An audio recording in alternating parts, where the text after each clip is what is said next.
All right, everyone, this is Mark Blanton, and welcome back to the Real South Africa. We have a great episode today. You're actually going to enjoy this great conversation. A little extended, but everything is there. Everything you want to hear, everything you want to know is right here. Enjoy this episode and let everybody know. And of course, like and subscribe. And the Real South Africa has a group trip with the African Diaspora News Channel. Make sure that you reach out to us so you can get on this trip. It's going to be epic.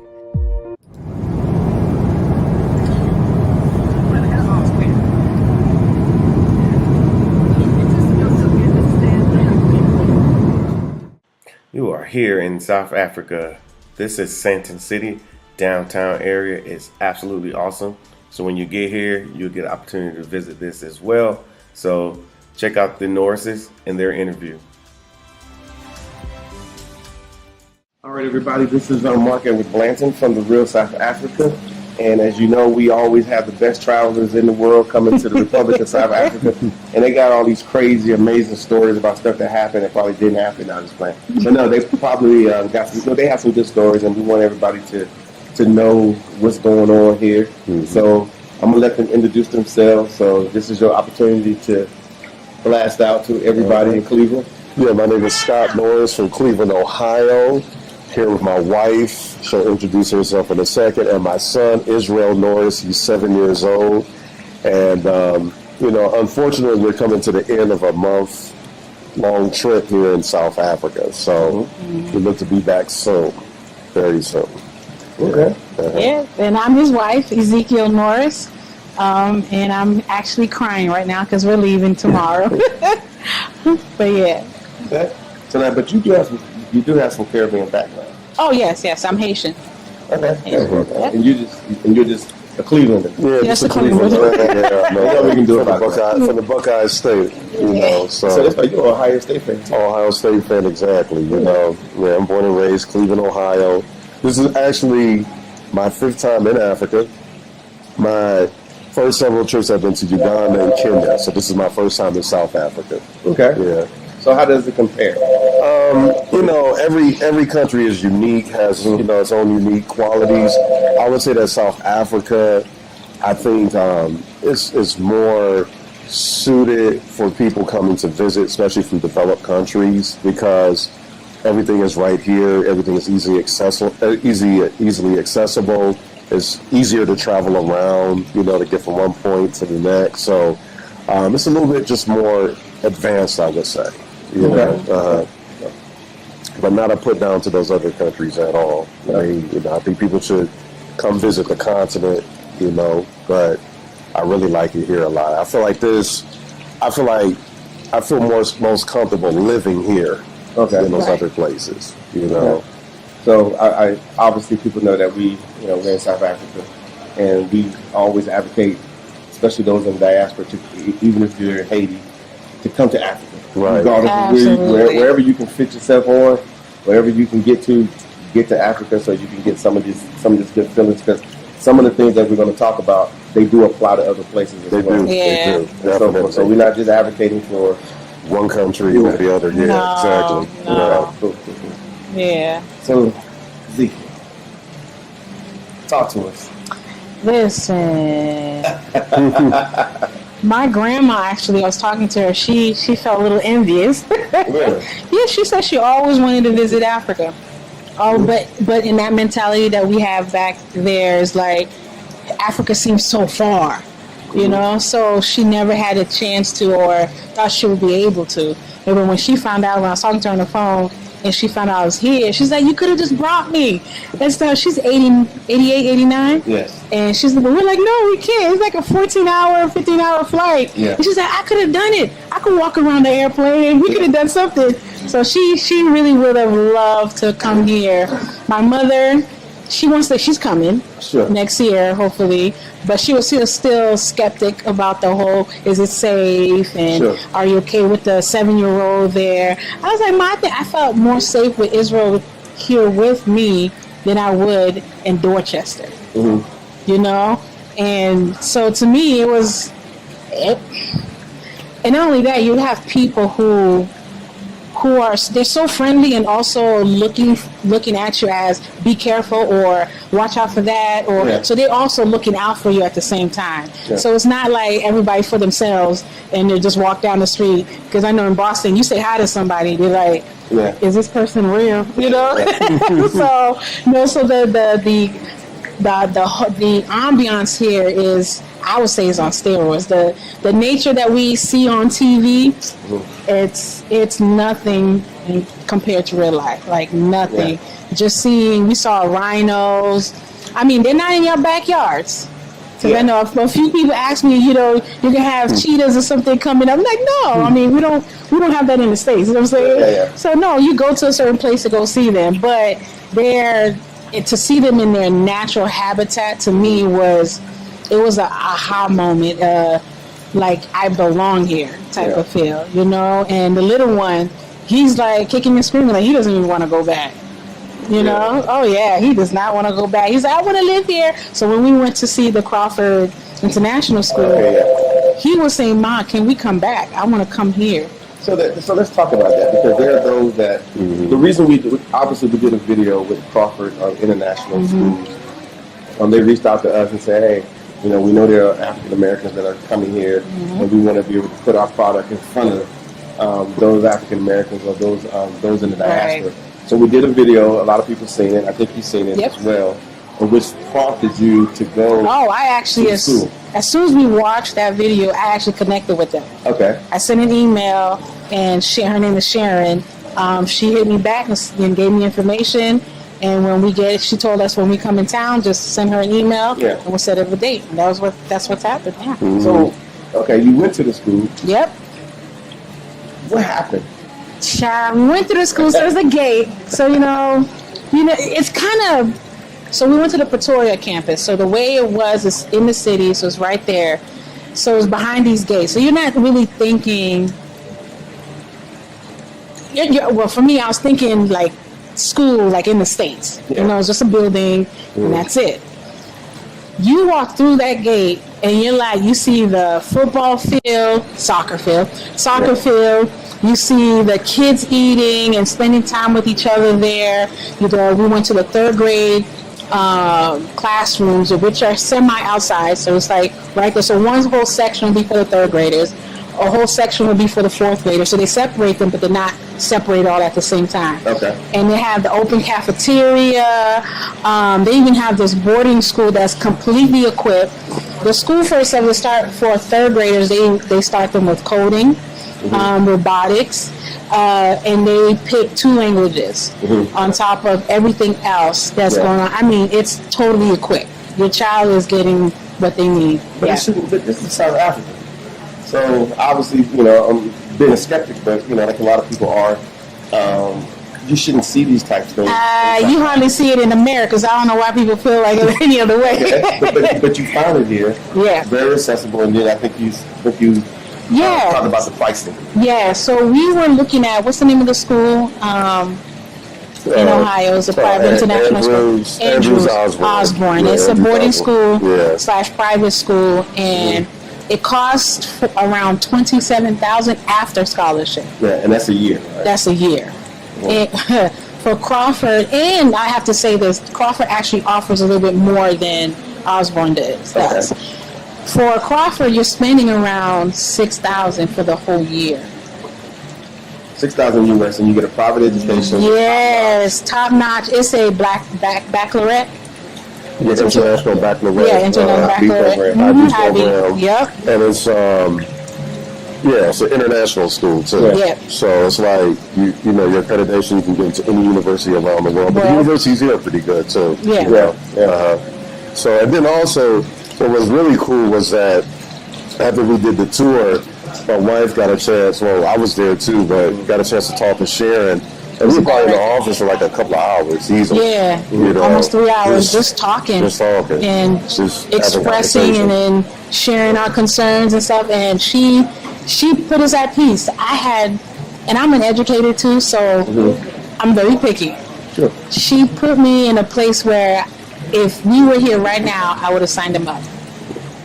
Yeah. Like I had no concerns. I didn't feel even walking through the campus, I didn't feel like, oh, he's going to be bullied or he's going to be teased for whatever. You know, he's the only child. Very nice. You know, very nice man, really against bullying. Too. And the kids are well behaved. And I have to point this out. Very well mannered. Not trying to bash America, but the kids are well behaved. The kids don't run to school. You know, and the love and the compassion and the support that the kids have from the educators, it's beyond. It's beautiful. You know, so I'm not saying the States don't have it. More so as a hit or miss in the States, but it's just wanted to be able to go to another country and the same week you got there, you found something that would suit your child. I was blown. I was like, okay, we're moving.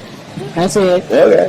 That's it. Yeah, I'm glad you said that because, like I said, I remember people would send us emails all the time. But what about the education there? What about the education if we decided to move? Now, keep in mind that you probably need to come on a visit like they did. Come on a visit and see a lot of these things for yourself because we can't display everything that you possibly are going to need in a video because we're actually, you know, doing our travel and tourism responsibilities, making sure everybody gets what they need, like you guys did, and so forth. But I would say you do need to come here on a visit. And I'm glad you said what you said because it let people know that, you know, if you decide to go to a foreign country and live, that there's, you know, educational opportunities for your little ones. And that's important. Yes. And even if you actually, they also, we were very social birds here. So we talk to other parents and how, even if you want to homeschool, they have a community of homeschoolers. Yeah. So you're not by yourself in this country, by yourself homeschooling on your own. So you have a system there set up as well, families that you can connect with to continue your homeschooling if that's what you decide to do. Yeah. So the education's covered, you guys. Yeah. Covered. And then also too, you said that the colleges here. Did you get a chance to not maybe view them, but get an idea of the levels? A friend of ours, a young woman here, she's an accountant, but she went to Rhodes University. Yeah. So I remember when she was working there as a student, like a teacher's aide. So I saw the campus, you know, pictures of it, the setup of it, and of course I looked up things online. Yeah. I think there are several universities here that are ranked at the top in the world, basically. Yeah, exactly. You know, so I haven't had an opportunity yet to go visit a campus, but I do know about University of Joburg, how they also have a campus in Soweto, and you know, like University of Pretoria, I've heard stories about that, Rhodes University. So there's a lot of good universities here, great universities. And not only that, people need to understand that they're connected to other institutions and corporations in the States. For example, if you're an accountant, if you got your degree in accounting here, the U.S., I think it was 2019, they did an agreement with South Africa where they have any accountant who wants to work for any companies or being a consultant in the state, they just have to take the international exam and they're all set. So that just tells you they're equipped to do what they need to do. Yeah. You know? I will add to that too, because I went down to the University of Cape Town one time. We was actually there to go see Trevor Noah because he was playing. We spent some time on the campus, and I was looking on the wall, and they was like they was like if you're an international student from the U.S., fill out your FAFSA forms so you can get your student aid to go to these schools down here. Can. And the schools here are much cheaper. Across the board. Jesus, so much cheaper. And our kids can go to these schools. I know I had another conversation with a young lady, and she was like, so how does that transfer to the U.S.? That's why we have so many international people in the States, especially a lot of South Africans, because they went to school here, got their education, got their advanced degrees, and then they're working in the States, taking those jobs because they are highly qualified when they went to school at. And those are things that we found out, and this was many years ago, and I'm sure things are like that. So it might be opportunities for some of our kids to go to primary grades here, and then if they go to primary grades in the States, apply for educational opportunities here. They can come here in a beautiful city, beautiful environment. I would advise, as now this is the educator part of me kicking in. We need that. I would advise as a parent to also open up the doors for your child to see international schools here. The experience, the lifelong experience alone, and the education is just something that when they become a well-rounded person, period. Yeah. Because now they are translated to the States, so don't worry about, if I get my doctor's degree here, will I still be able to work in the States? Well, yes, you can. Yeah. And in the UK, and anywhere else. Anywhere else in the world. But to open that door, and it's cheaper. Like I remember I saw Pretoria for 1 year as it was a master's program. It's around $2,500 for 1 year. Yeah. So imagine in the States, we love our schools in the States, universities there, but you're spending to minimum $25,000 a year. Easy. Yeah. Easy. And that might be a state school if I'm not mistaken. Yeah. HBCU. Yeah. I wrote a lot of checks. Exactly. So it's one of those things where they're not stuck in just one type of culture, the American culture, but coming here and it's diverse. When I mean diverse, it is diverse. It's very diverse. Yes, and you're interacting with all type of cultures. Now, I know in our American mindsets, you think Africans are Africans. No, you have different tribes, you have different dialects. Just about to America, you have one language, and it's like a big thing if you speak two. Yeah. Here, if you don't at least speak 4, they're like, "What's wrong with you?" Most don't speak 7. Yeah, we met a few who spoke at least 12. Yeah. And that's including English. So don't worry about communication at all. No. You're going to communicate very well. English as a 5th language. Just think about that for a second. Yeah. Okay. Cool. So now, you got here. What was your first impression? We didn't really get an opportunity to get your first impression on what South Africa is. My first, I was like, wow, this is this is really cool, even just coming through the airport, and just some of the countries I've been to before, you know what I mean? But it was, easy process coming through. It was nighttime, so I really couldn't see too much, but, I woke up the next morning, I said, man, this is really beautiful, I just really, I think I was just even more seeing the videos is one thing. I've seen the Blacks Across Borders documentary, but coming here, it just good documentary. Good documentary.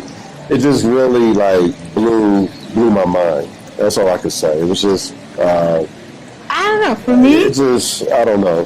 For me, it was that it's more personal because when we got off, we're about to go through customs. And so there's this lady up front who was checking the COVID sheets just to make sure you took your test. We had a negative result.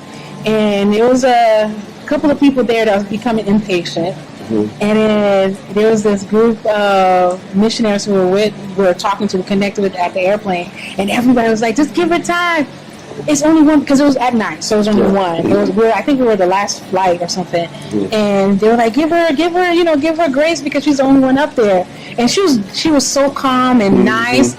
And the personal part is when we got up, because I got a weird name, a special name, Ezekiel, right? Yeah. So she looked at my paper, she looked at me, she looked at my paper, and she said, Ezekiel. I said, yes, Ezekiel. She's like, welcome home, Ezekiel. Ezekiel, you're home. I was like, yes. And I was like, oh my God. I was like, I feel special. She didn't do that to anybody else, nobody else. All of that. Yes, and I was like, I feel special. All right. Now, we did get a little bit disoriented because it was nighttime. It was like around 6, 7? Around 7. And to my mind frame, I was thinking, it's going to be bright. We're about to go off. We're going to look at stuff. And it was nighttime. I was like, we're going to bed. But as soon as the next day came, we were ready to go. To me, it was a vitamin D. We had dinner at Proud Mary's that night. Yeah, that night. We went to Proud Mary to eat. And then we walked back to our hotel. But as soon as that sun came out, vitamin D kicked in, I was gone. I was ready to go. People, when I first met her a few weeks ago, she was probably my complexion. I'm telling you, this woman has tan. When she walked up on me today, Whoa, you've been outside. Yeah, I'm not afraid of the sun. Yeah. Yes, It's all good. It's all good. It's all good. Okay, so we had a good first impression. Oh, yeah. Of South Africa. Oh, yeah. Okay, so what have y'all been doing? I mean, I know we set you guys up with a great itinerary. Yes, you did. And whatnot, but we always leave space for other stuff. Yes. Okay? So, as far as the itinerary is concerned, I'm assuming that it worked out for you. It worked out just well. Absolutely. Yeah. Oh, yeah, just well. And Dr. Latasha was great, taking my last request all the time. Yeah. Can we get a chauffeur because we want to go here? Can we get another chauffeur because we need to go here?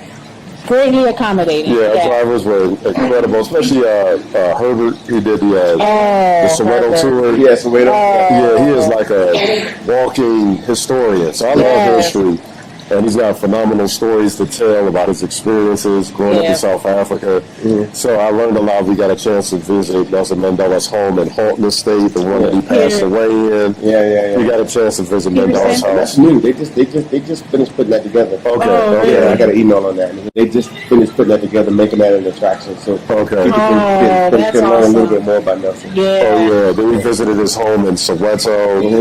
We visited the Hector Peterson Museum in Soweto. We had a must visit. We had an opportunity to have dinner there, lunch there in Soweto. Yeah. And just, really to hear from like Herbert kind of like walk us through, because even when we were inside of the museum, he was explaining things to us, and you could just really... And his experience, because he was around during that time, too. Yeah, he was around during that time. So it was just like, it's things that I saw on TV as a kid, what was going on against the apartheid struggle, but, to come visit those places and see it in a tangible way, real life. It was and to hear the stories that was never told. Yeah. We need to tell our stories. Yeah. Double back to that. Yeah. To hear those stories. Then we went to the Lion and Rhino park. That was fun. We also went to Pick-along Safari. Yeah. That was even more fun. Yeah, eating with an elephant. So we had like a pretty long tour. We had a tour guide from the park. Yeah. And then Herbert came back and became our tour. So we actually got a chance to get out of the car, take pictures. And we had the elephants coming up on close to us and everything. And to just a quick point on Herbert, like, they don't rush you at all. Nah. He really wanted you to feel and experience everything. I remember we were a little bit late, but he's like, because of our time for the chauffeur, and he's like, no. He told them, listen, they're not done, and I want to make sure they get everything that they need to see and to experience. And to me, I really appreciate that. Because you're a visitor, you're not there all the time. Yeah. You may not know the next time you may come. And for him to take his time and be patient, for us to really see, he brought us to this area that was not on the itinerary, but he felt that it was a need for us to see that before going to certain place. He went and sat us down to see where he goes to sit and watch birds and take pictures of the hippos. Oh, it was so beautiful. And it was calm. It was just inside this little cabin over the water in the safari. Yeah. And if you don't know somebody, you will never know that was there. So for him to bring us there, for us to experience that, and that's his personal space. And for us to be a part of it. And not only that, even he was telling me about the town and the village near the park. Just telling me about the tribe that lived there, their connections to the mines, how they were able to build up wealth and resources that way, and explaining some of the, like you might see like a mansion built next to a really small house, just kind of explaining how that's happening out there and stuff. So it was really rich, those type of experiences. Where else have we been? We had been to, by accident, we came across a bird gardens at Monte Casino. Yeah, that's very nice over there. It's real nice. It's real nice. It was an experience. Oh, yeah. It was right. Like Tuscan type of turkey theme. Yeah, it was like indoors. Tuscany, indoors. Yeah, that was beautiful. I played laser tag with my son and stuff like that.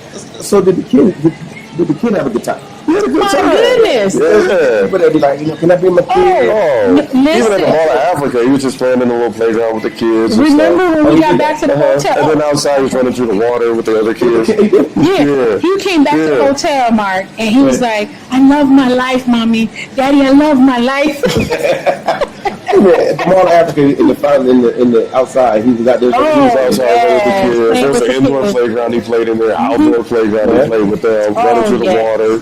He had a good time playing with the kids. They were, what's your name? What's my name? The kids started playing with each other. And then they knew he was not from there. Yeah. So they were patient with him and just having a good time. Yeah, it was beautiful. I just loved just to watch them play and how they communicate. It was too cute. It was too cute how they were communicating. There was just two girls or sisters, and they explained to him how to play this game around the water, how to turn around. And then this other kid came that was more his age, and it was different ages too, all playing together as one. It was beautiful. No issues, no whining. No complaining, because my son is a complainer. No whining, no complaining, no tantrums, nothing. And the parents were just sitting there having a good time talking to each other, and that's it. Yeah. And these things happen in South Africa. South Africa. And now, the other part of the itinerary was hooking up with the awesome Tina, who showed us many homes. Yeah. I mean... I'm actually just speechless. Now, this is not just estates like in America where you just have... Well, in America we call them gated communities. Gated communities. Yeah. It's not like that. It's not like that. So what is it like? It is equipped. It's like a resort. I really want you to explain it. Yeah, some of them are like resorts almost. Some of them I like resorts. Yeah. We get people that call us and they just can't conceptualize it in their head. Yeah. And I try to explain to them what an estate actually is. And there are different types of estates. Yes. Oh my goodness. What you want to do. Yes. But again, when you come here, like these guys did, you get to see it for yourself. So go. Yeah. So first estate we went was yours. Blue Valley Golf Estate. Yeah. And when they said golf, top of the line golf estate, it was a golf estate. Yeah. Very peaceful. The people were very nice. It was diverse. It was not one group of people. Yeah. And the homes, I was like, you're getting this for how much? Yeah. And you own the land and the house. Yeah. And I asked about the taxes and basically levies are like HOAs. HOAs. And for that house that we looked at, it didn't even go over $400 US for the tax and the levies. For the tax a month. And these are like 4,000, 5,000 square foot homes. Easily. And they're bigger ones. We went and saw one that was over 6,000 at Savannah Estate. So, I mean, in regards to different estates, you have the one with the horseback, equestrian estates, and then we went to one in Four Ways. I'm not joking. As soon as you start going down that street before you get into the estate, I felt like Star City. Near Sun City. No, Star City. No, it was near the Crawford Four Ways. Okay, yeah. So you're on that street and you're going down. So you pass Crawford, and then there's a roundabout. No joke. We're like, did we just enter Beverly Hills? It was like, what? I was like, what is this? And we walked in. So we went to see like 5 different types. So in that area, in that estate, they have types. So it's like prototypes. So you have type B, type E, type C, or whatnot homes based on which one you want. And we went in, and we went to one of them, and then there's no houses behind us being built. So you have the entire Forestry Woods area as your backyard. And I was like, this is ridiculously nice for under $250,000 US dollars. So what did you think? I mean, here you are, you're in Africa, you're in the States. Obviously, you come from the States, and you look at homes in the States, and then you look at homes here. And then, can you compare the two? I mean, you can. Well, at least for me, because, I'm from Massachusetts, born and raised in Massachusetts, for example. So my mother owns a 2-family home in Hyde Park. So, like, in the middle of the, I won't say hood, but want to be and not want to be at the same time. Hood adjacent. Yes. So right now, due to gentrification and stuff, but right now, her home can be sold for around $1.1 million.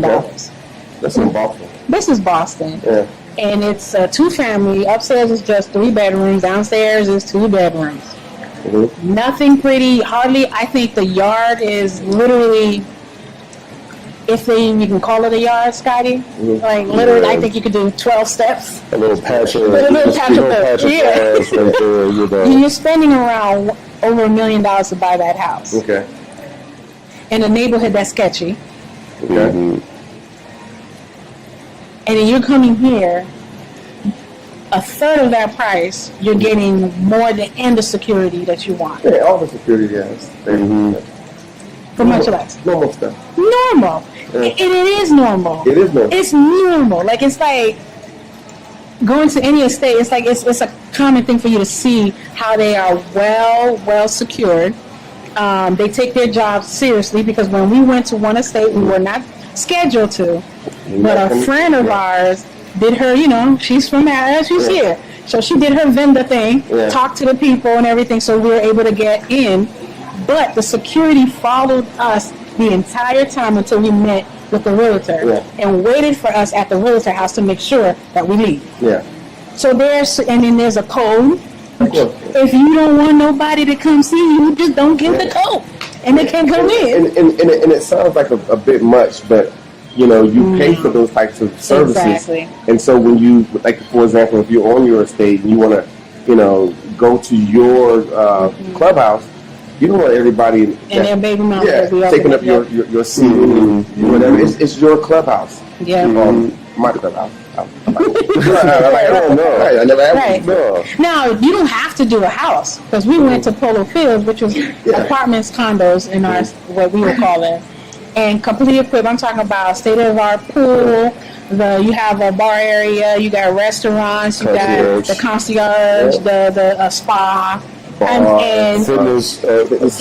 Oh my goodness, the fitness center and the outside fitness part. Yeah, right. You everything. So if you don't want to be like in a house and you just want a condo where everything else is taken care of, that's Polo Fields right there. You have every option here in South Africa. All types of living options. Too many options. If you want to be in a sky-rise apartment, they have that. If you want a standalone home, they have that. If you want to be out in the country, somebody even offered us a plot out in Pretoria, like in a country area. We have visited someone's home, and there was additional plots available. So it's just so much. Every option is available within your budget. So you can set a budget, and you're going to find what you need within that budget. And one thing, you asked about my question. One thing I love about Joburg is that being that's an urban area has a lot of trees. Yeah. Because Cleveland has a lot of trees too, and I like trees in urban spaces. So we always nice on Cleveland. But it has a lot of it's like designers, architects of the city or whatever. They make there's parks.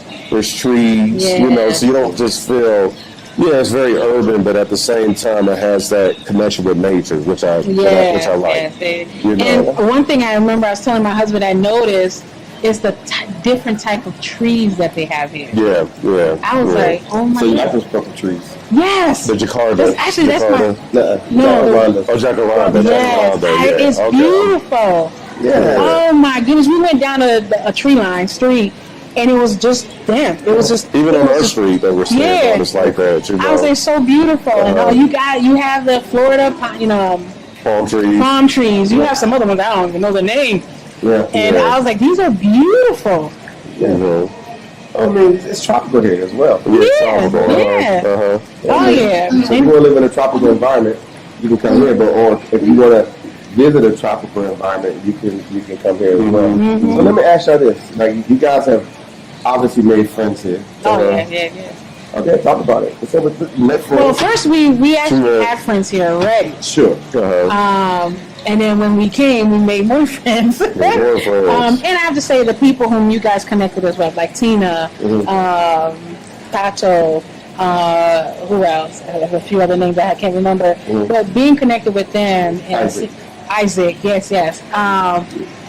And of course, even with Tina, they say Tina. Yeah. So we build a relationship with them as well, and then just going out talking to people. All you have to do. That's it. It's not rocket science. So you don't have to be like, is this a good time? Can I say something? No, it's just, it starts out with a good hello. No, people greet you, they expect you to say like, well, how are you? They expect you to really talk back to them. Now, I have to say this now. I have to say this now. Be comfortable learning cultures here too. And it's, being Haitian, it's a pride thing when you see a foreigner say something, and you're like, it gets you excited, and it opens up the door for a connection. So to be able to learn how to say hello in Venda or in Zulu or something like that, and to say it doesn't matter because just about everybody speaks Zulu and speaks all these languages anyways. It just opens up their heart to them and makes like you appreciate their culture, and it's beautiful, and it does not have to be a particular, because everybody's so friendly, it's not awkward to just see somebody sitting over there and walk over to them and say, hello, my name is so-and-so. Yeah, that's it. How are you doing? Or what do you do? There and somebody just walks over to you. Yeah. Starts talking to you. Especially when they start out from America, too. I think like it treats a lot of people's interests and so forth.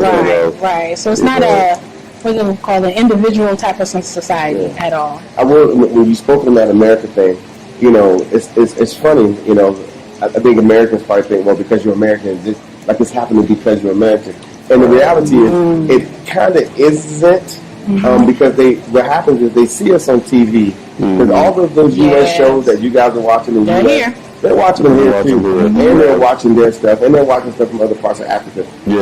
So they're kind of well versed on, black culture overall, but we kind of stick with our little thing, and we think it's a niche. When we are watching an African show on some channel in the U.S. Well, we're catching up. Yeah, but they watch us all the time. The crappy part about it is they never see us. They never physically see us in person. Right. So they know all our music, all our basically our whole culture through TV. But when they see an American, normally they're white. Just gonna say that way. So when they get a black one, they're like, "Hey, I'm a black American dude. This is crazy." This one brother at a church was like, they had the church. we went to a couple of churches. So the second church we visited, he was like, they announced that we were here to Norris's or whatever. He said, "Man, I saw you. I thought you were Zulu at first. I think because of the beard." And he was like, I was like, oh, black Americans. He was like really excited. We had a good conversation, real good. They're really very well versed, as Mark said, on black culture in America.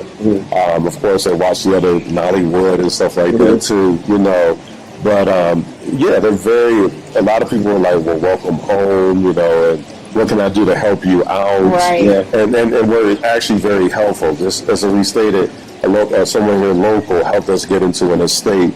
She also took us to a market that was like an off the grid, market. You want to think of it like the African market, people everywhere, vendors out everywhere, but you can get some real good stuff there.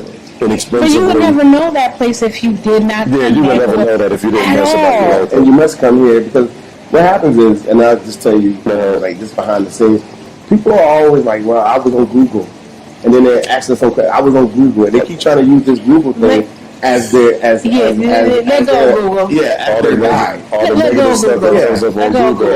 Let's get some first-hand experience. Exactly. So like the stuff that you learn from the guides, we purposely put guides in place.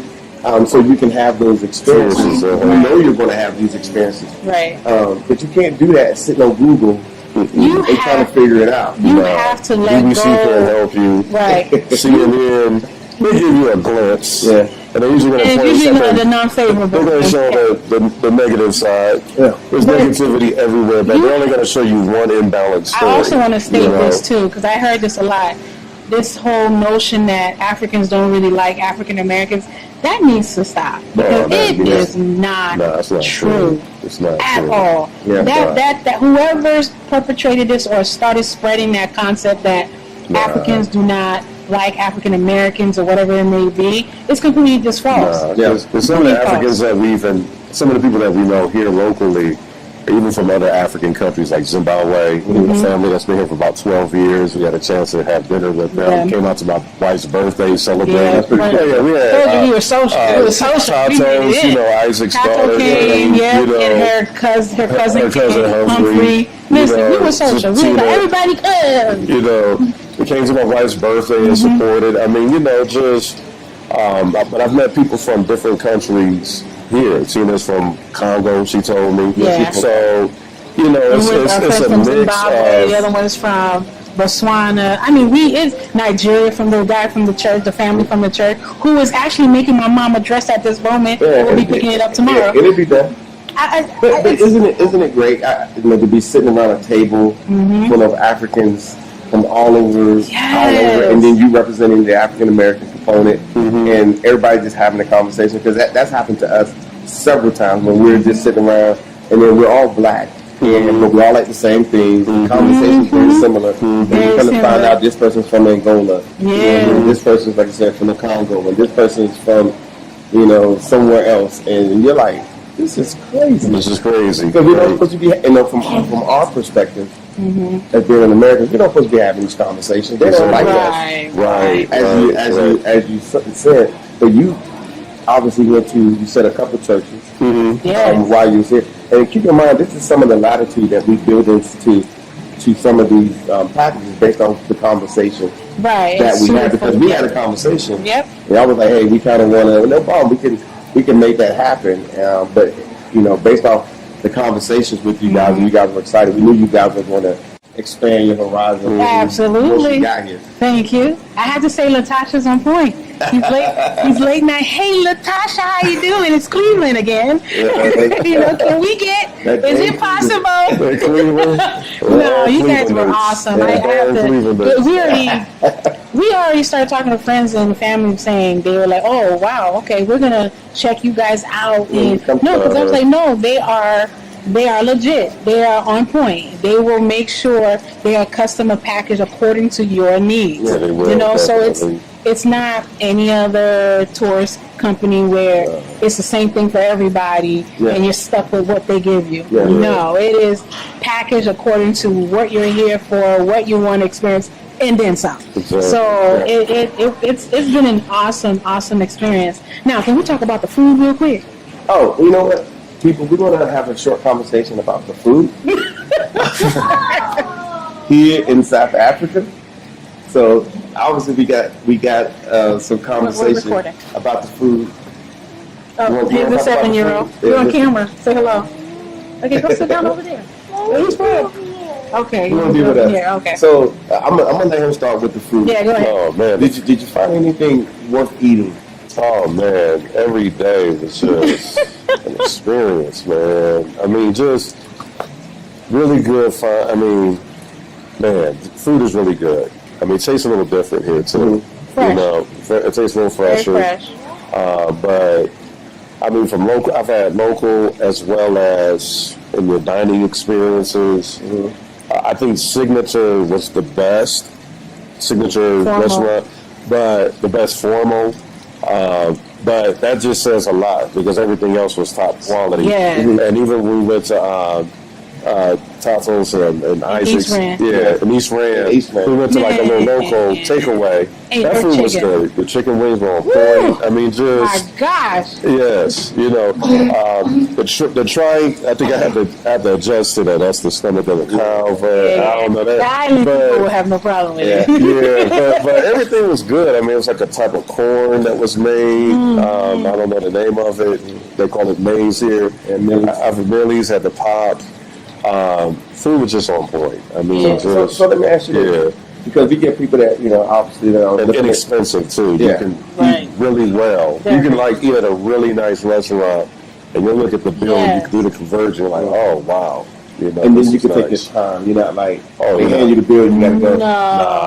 No. They want you to stay. They want you to enjoy yourself. Relax and stay, So like those that are, because we have people that they come here, or they give us a call. They're so funny. And they say, I don't eat meat. I eat this particular way. I only eat like this, and it makes sense. I'm going to say for America. So what do you say about that? Oh, accommodation is here. If you're a vegetarian, you got. Yeah, you got I think people you out here have that's a lot vegetarians. more quality-wise if you're.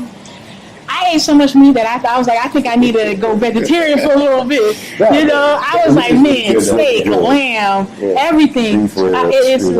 It's ridiculous. But if you are vegetarian, the quality of your vegetables and your fruits, I remember when we first grabbed, because we eat a lot of fruits in the morning, right? We went to Checkers. That's why the guy told me to say Checkers. That's how I say it. I said Checkers. Yeah, I know, but he was like, no. Say it that way. Yeah, he was like, no. Checkers. And I was like, Checkers? Yeah. He's like, no. Checkers. And I was like, okay, Checkers. Okay, so we went there, bought some fruit. Man, you can taste the difference. Okay, so in the States, I go to Whole Foods, I go to a place called Aldi's, I go to Trader Joe's. My husband will tell you. Yeah, I remember those. And I still have to go the extended mile to clean it properly, to remove all the extra dirt and whatever. I was looking at the grapes and the blueberries and everything, and as soon as you put the water and the lemon, whatever, to clean it, it usually turns dark, whatnot, so you're taking all the dirt. It was hardly anything. Yeah. It was well cleaned, and the taste, it was crisp, it was juicy, it was properly ripe, because I think in America people don't believe in ripe fruits, but it was properly ripe. I mean, I was like, this is, can we go get some more? Yeah. In Checkers, it's not. It's exactly. Not even close to what Exactly. Yeah. And we went there. We went to, what's the other name for it? There's Woolworths. We went to Woolworth. Food Lovers Market. The food lovers. Yes. Now you're starting to come to Yes. We went up there, but it was, I was like, oh, I could go to either or. I mean, and it's fine. It's just based on the price that you want to pay. And they're charging so much extra for that, huh? What? No, did not. I think we went grocery shopping. We didn't even spend $50, and we bought. Now $50 to buy a bunch of fruits is unheard of in the States. I'm sorry, you're not. You're not gonna find. We bought like 3 containers of 3 different types of grapes, strawberries, blueberries, everything that you can talk about. We bought them and put in the fridge for the little one, but for us to eat in the morning, and we spent under $50. Yeah. And what you guys need to understand is that, because of what their requirements were, they were like, hey, we're going to be here for a while. So we found them a place that they can easily access these places. And then number 2, they have them right in the malls. And I mean, like, you can get your shopping cart. Oh, yeah. And bring your shopping cart with you everywhere you go. In the mall. In the mall. Which is, I've never seen that. Yeah. We all the way through the and then you get back to where you're staying, and then the cart disappears, saying like that. Yeah. They take it right back to somebody. Somebody comes and gets it and takes it. They take it back, no problem.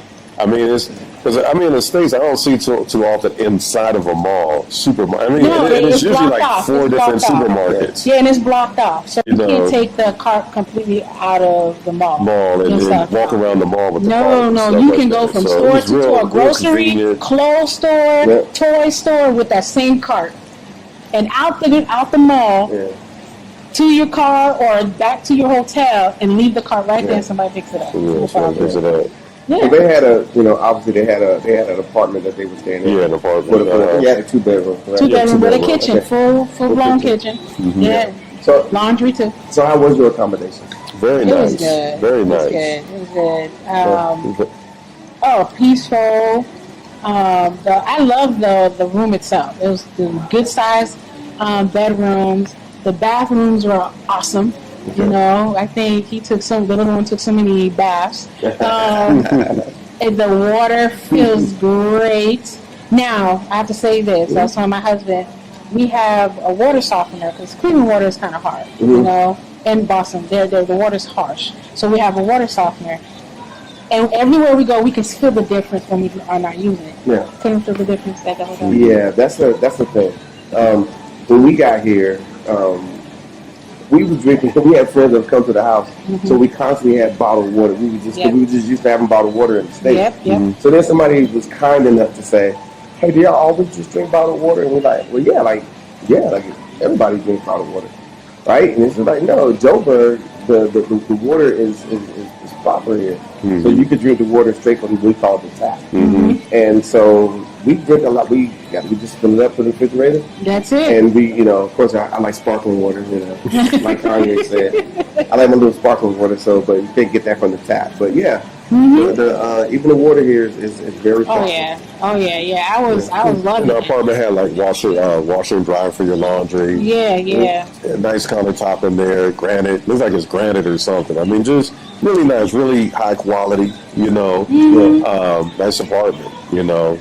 Spacious enough, had enough room in it. Now we did get special treatment now. Oh Lord! Because of the So we had the cleaning. the housekeeper. Housekeeper came in, and I'm like, you tip. You guys are getting spoiled. Listen, we just tip. To me, it's just nice to tip, to say thank you and whatever.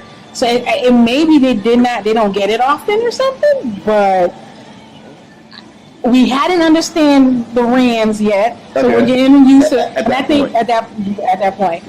So we gave her 200 rand. Oh, you rolling?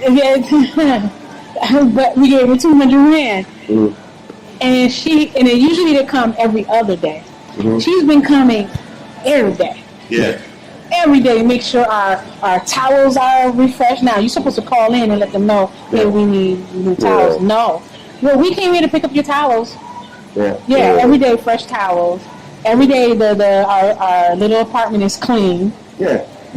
Arranged. I mean, oh yeah. Yeah, just because we gave her a tip and said thank you, and then we greet her, the way, because yeah, exactly, and then just to show gratitude, and that was it. We are well taken care of at the hotel. Spoiled. Yeah, I can see that. Yeah. I'm about to make a phone call. No, you can do it after. You can do it after we. I do it in 2 days. We'll be good with it. 2 days I make a phone call. No. When it's on the pool, we give you a call. Yeah, it's been great. It's been from the chauffeurs to the drivers. It's been. Let me explain something to you about which you may or may not know. Isaac. I'll just tell you their story while we're on camera. Good people. They reached out to me. We got a lot of people that reach out to us. So based on what we're doing, we try to use local talent. Right. Give people opportunity to make some money. There are obviously we have other vendors that we use. We use a lot of vendors, but we try to use local talent, especially those that reach out to us and they can shut me. They're like, hey, I like what you guys are doing. I want to work with you guys. So Isaac and Zarita, which is his wife, who you never met. I don't think you met. I told you we were hung out with her. All of them. But Zarita likes to hang out with her friends too, so she be doing her thing. Yeah. Her girlfriends. Listen, she brought us to her place. All her areas. Yeah. Okay. Well, but they reached out and they was like, hey, we just bought this van, this H1 van, and is there any way that we can work with you guys? So I, had a conversation with them, and so I'm like, okay, great. And so, the money that you guys are paying, pays them, so they put money in their hands. Yeah. Right? Now. And that's important. So that's what all this whole tool. And we understand that. We completely understand it, and that is why when every driver we made sure that when they see us, they remember us. Yeah. So we gave them now 314 rand is like $20. Man, you got that right on the head. Yeah.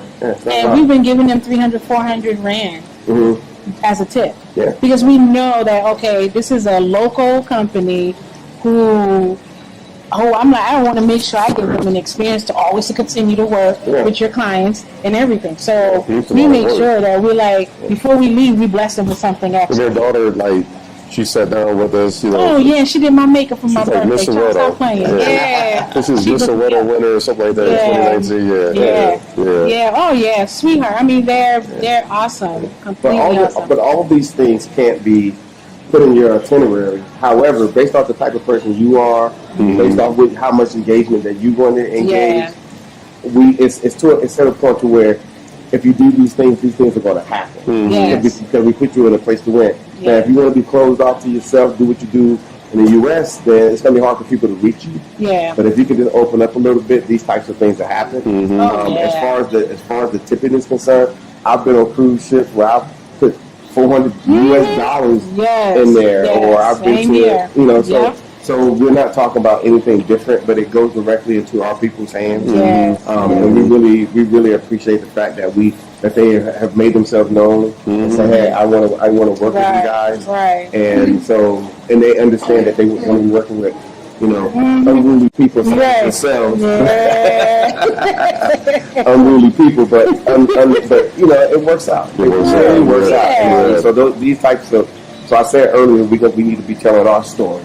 Our story. So we're telling our stories, and we hope that there are other people in the diaspora that hear this story and say, you know what, I want to have a story like that. I want to come to South Africa and do these things.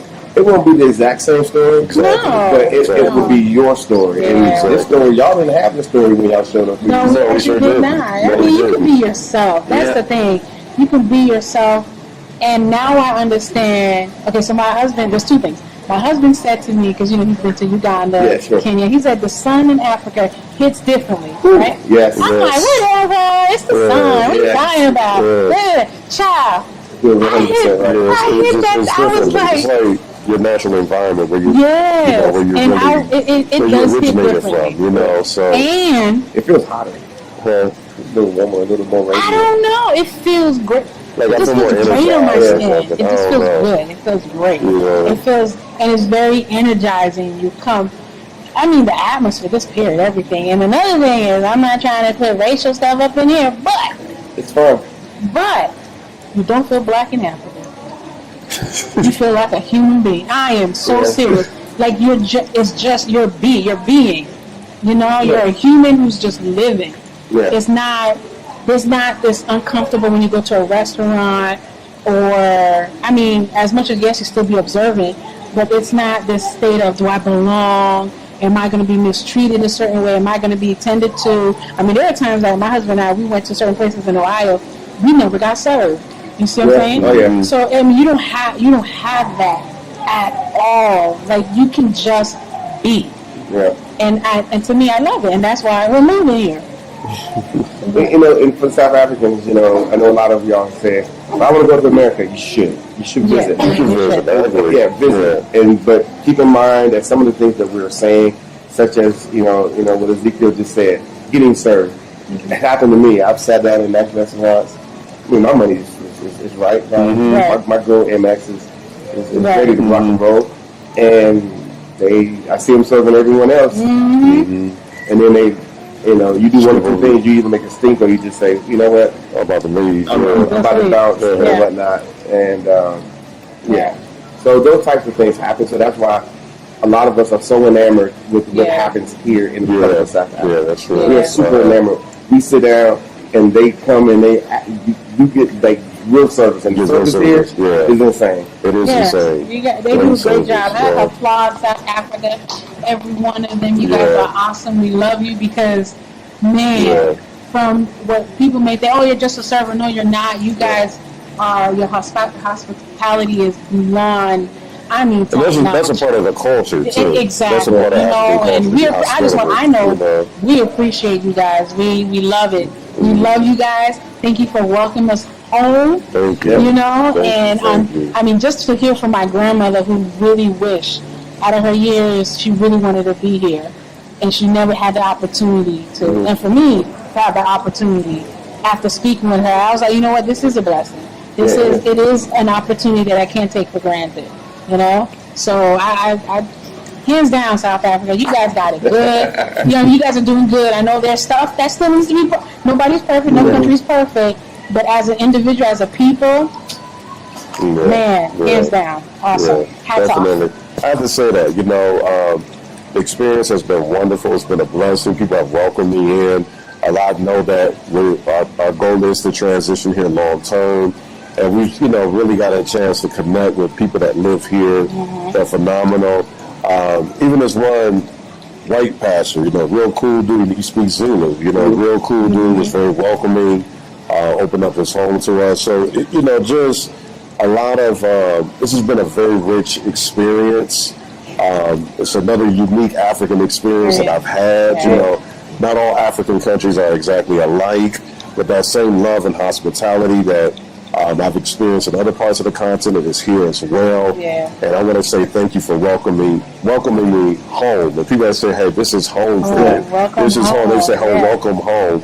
It's just wonderful to hear that. Yeah, it's home. It really is home. So it's like tear up home, like you can breathe. You know, as a mother, you know what I'm saying? It's a tear up. Wow, and you can exhale and be like, "Whew, it's home." And that's how I feel. So we should have been moved here like decades ago. You know, when I first saw that documentary, I should have just got on a plane done it out here. Blacks Without Borders. Blacks Without Borders. Yeah. On our channel, I did a 2-part series. Yes. Just talking about it because, you know, it was something that same document.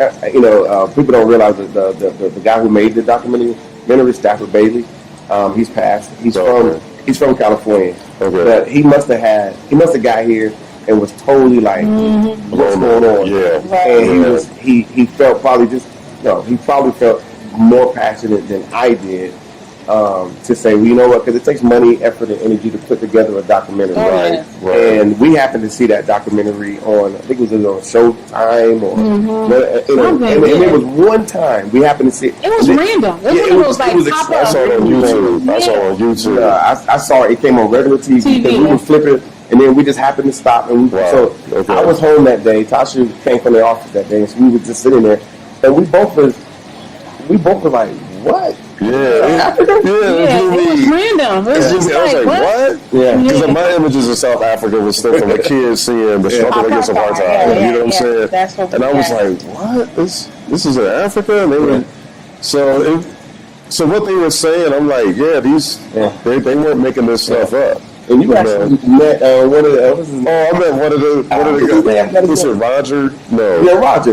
Yeah, Roger. He was the husband of one of the people that was in the documentary. Roger's a friend of mine, and there's several of those people still here in South Africa. That's from time to time. But I met him like my second or day here, second or third day. He was walking. I said, "Hey, Roger, what's up?" Yeah, he cool dude. Just real regular. You went on Chicago. He's one of his tenants, you know. And we also met the other he's from California. He's moving here. He's starting the process. So that gentleman that's visiting Frederick. Frederick. Yeah. We have another person here, guys. I haven't even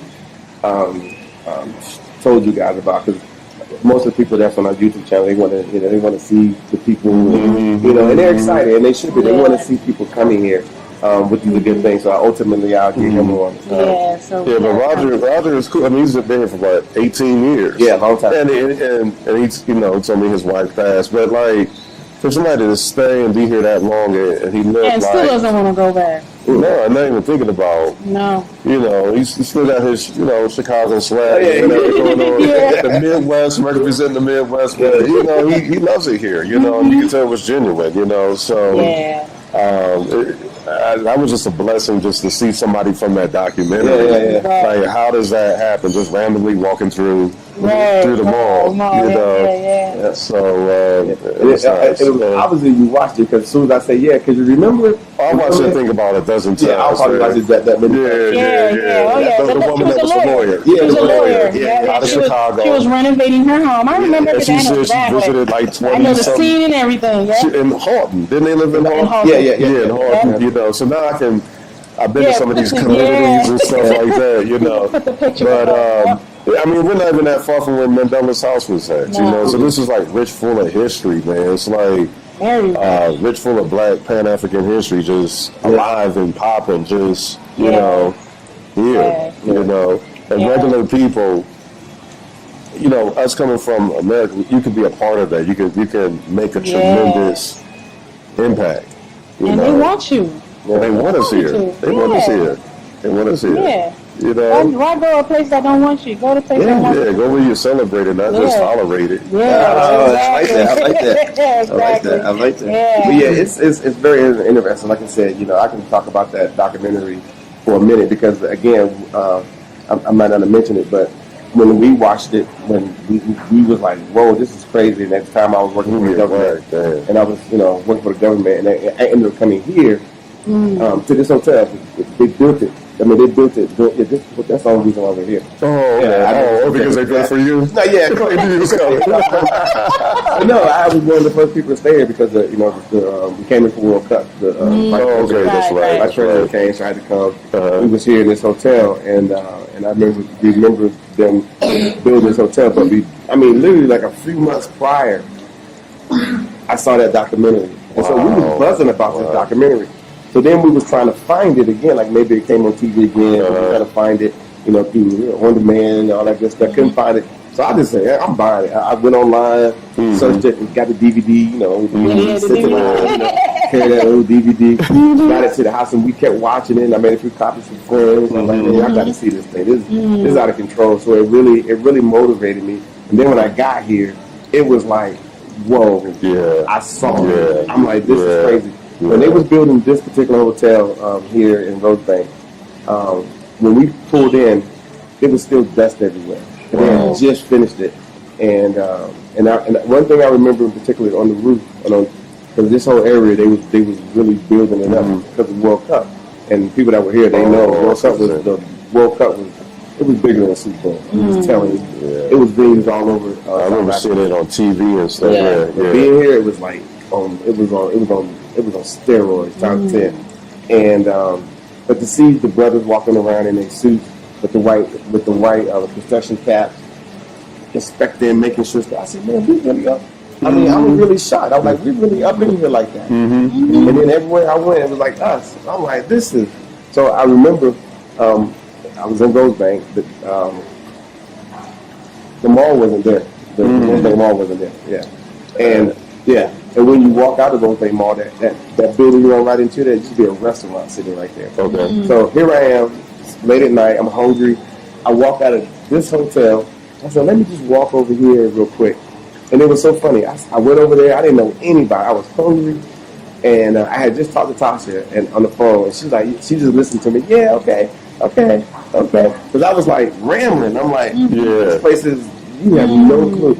I'm like, remember what we saw? But I'm seeing it now. And then, so the funny part about it is, so here I am, fresh from America. I ain't been here like 3 hours, hungry.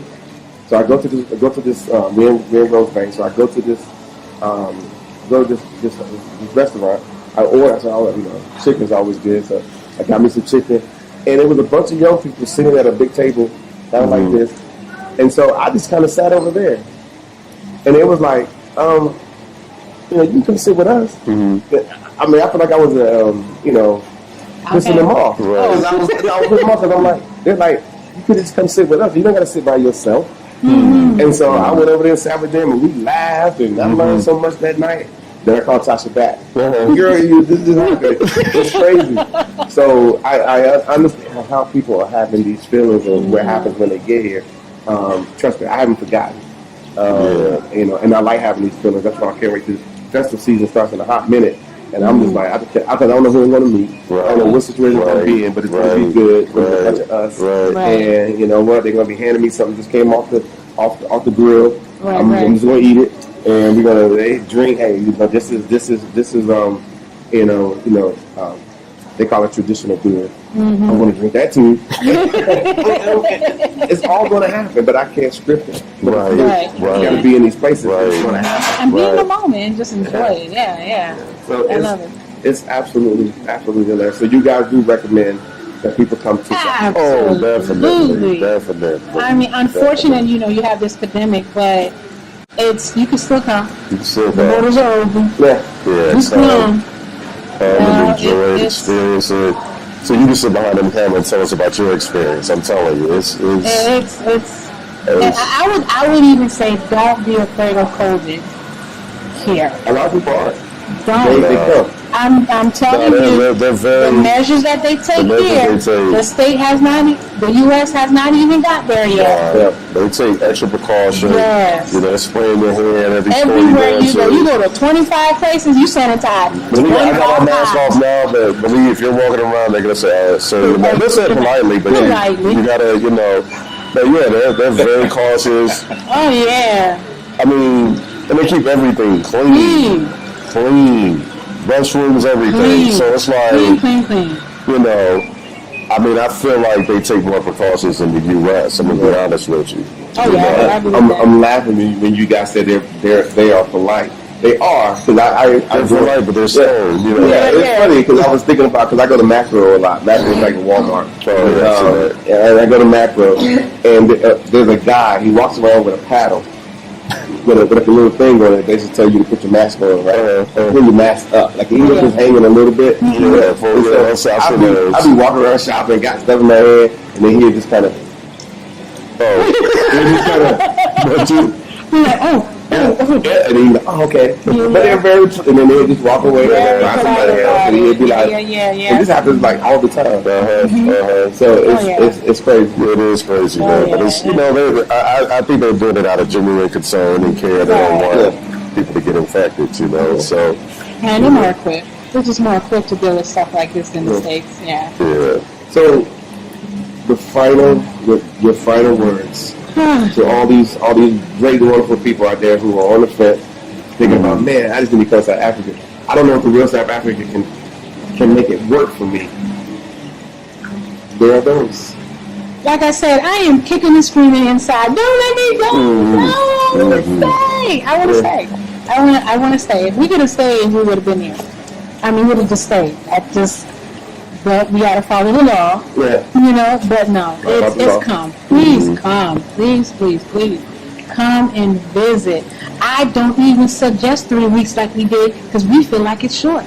So if you could do longer, do longer. Yes, but at least just come, even if you can't. And you're going to spend like 8 days or a week or not. That 14-hour, 15-hour flight, depending where you're coming from the States, it's worth it. It's well worth it. Just come and visit. At least once in your lifetime, you can say you've been to at least South Africa. At least South Africa. You go to Ghana. I mean, it doesn't matter. But at least get here. And I'm saying South Africa because you have everything set up for you right here. They will help book you up.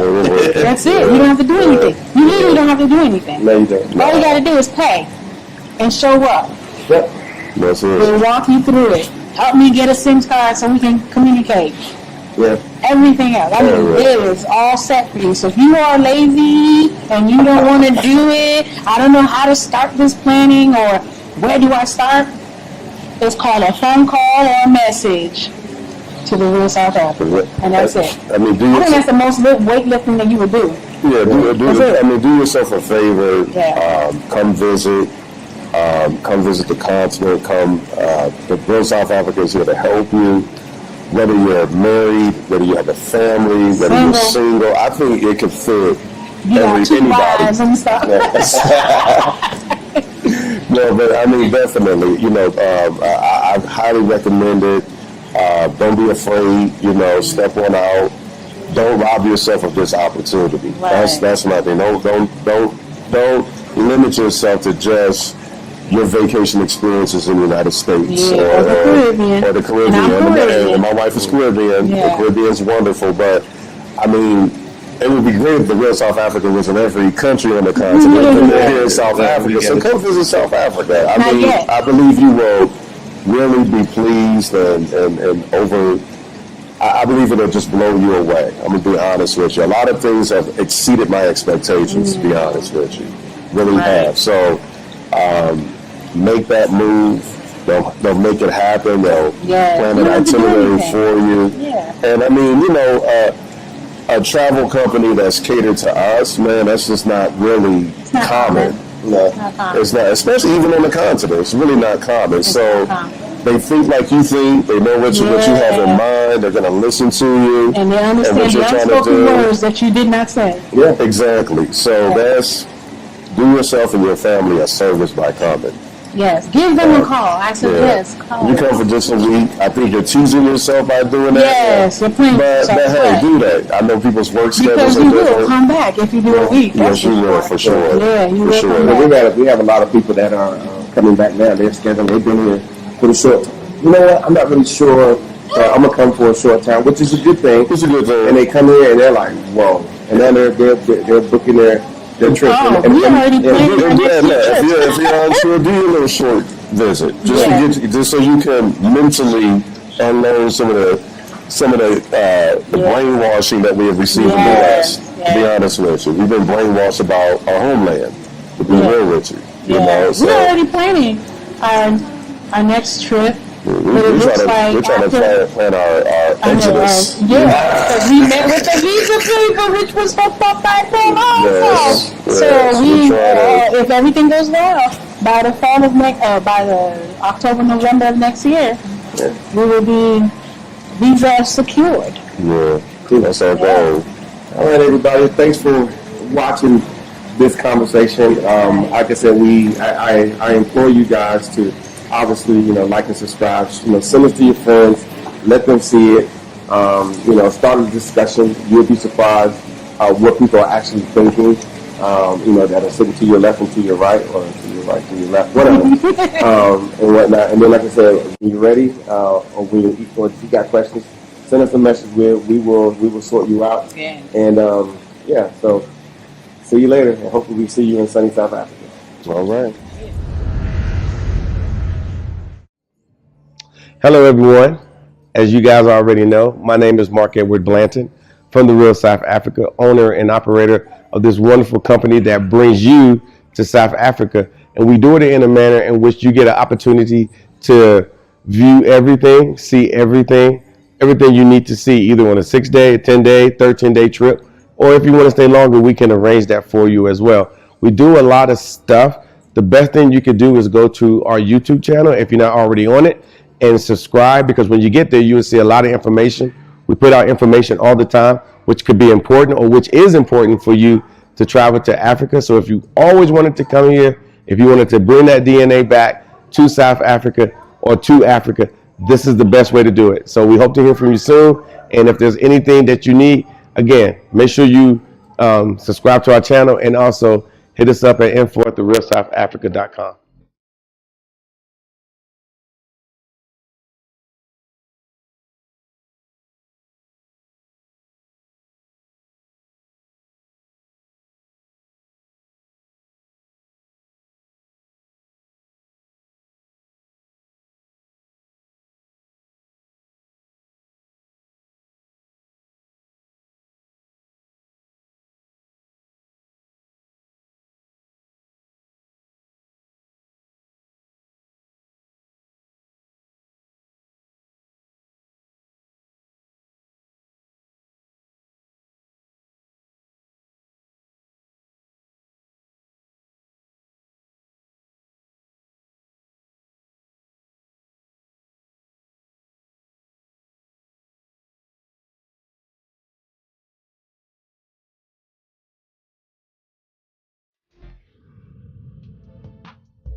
Of course, you too are welcome to South Africa. We can definitely make it work for you. Just like the Norrises and countless other people, we are the official travel company to South Africa. So if you are looking to visit, please reach out to us on our website, therealsouthafrica.com. I hope you enjoyed what you saw. And of course, we would love for you to come here and make your memories as well. You won't be the first, and of course, obviously, you won't be the last. But the door to return is open, and all you have to do is just contact us, and you could be coming here and making history for yourself and your family, bringing that DNA back to Africa, getting yourself aligned, and of course, participating in what South Africa has to offer in the way of tourism. It is absolutely one of the best locations, especially for those that are in the African diaspora and those of color. Please visit South Africa as soon as possible. And of course, you can reach out to the Real South Africa to make it all work for you. But I hope you enjoy this. Make sure you let everybody know, hey, this is a grassroots movement. We're bringing it to you live. So you might as well just go ahead and get on board. It's going to be awesome. And hopefully see you in sunny South Africa.